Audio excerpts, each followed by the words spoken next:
మొదటగా ఈ వీడియోలో మనం భగవద్గీత అధ్యాయము 4 శ్లోకము 18ను పరిశీలిద్దాం. జ్ఞాన కర్మ సన్యాస యోగం అనే ఈ అధ్యాయంలో శ్రీకృష్ణుడు కర్మ యొక్క రహస్యాలను వివరిస్తున్నాడు. కర్మ అకర్మల మధ్య ఉన్న సూక్ష్మమైన తేడాను తెలుసుకోవడమే నిజమైన జ్ఞానమని ఇక్కడ స్పష్టం చేస్తున్నాడు. మొదటగా ఈ పవిత్ర శ్లోకాన్ని భక్తితో విందాం. కర్మణ్య కర్మయః పశ్యేద్ అకర్మణి చ కర్మయః సబుద్ధిమాన్ మనుష్యేషు సయుక్తః కృత్స్న కర్మకృత్. ఈ శ్లోకం అర్థమేమిటంటే, ఎవరు కర్మలో అకర్మను మరియు అకర్మలో కర్మను చూడగలరో వారే మనుషులలోకెల్లా బుద్ధిమంతులు. వారే యోగి మరియు అన్ని కర్మలను ఆచరించిన వారవుతారు.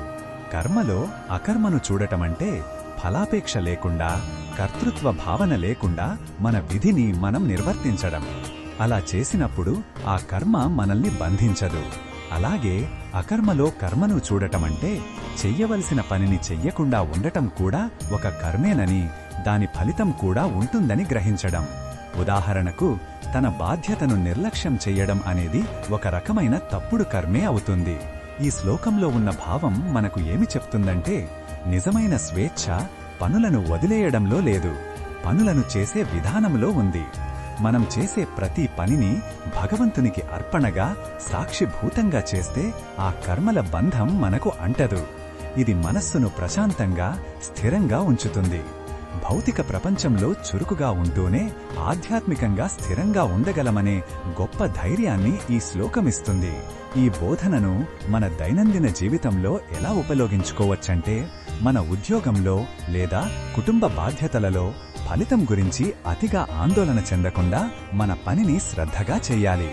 చేసే పనిని ఒక సేవగా లేదా యజ్ఞంగా భావించాలి. ఎవరైనా మనల్ని రెచ్చగొట్టినప్పుడు మౌనంగా ఉండటమనేది అకర్మలా కనిపించినా అది ఆత్మ నిగ్రహం అనే గొప్ప కర్మ. ఇలా మన ప్రతి చర్యలో నిర్లిప్తతతో కూడిన ఎరుకను అలవర్చుకోవాలి. మరిన్ని భగవద్గీత శ్లోకాల అర్థాన్ని తెలుసుకోవాలంటే మా తదుపరి వీడియోలను తప్పకుండా చూడండి.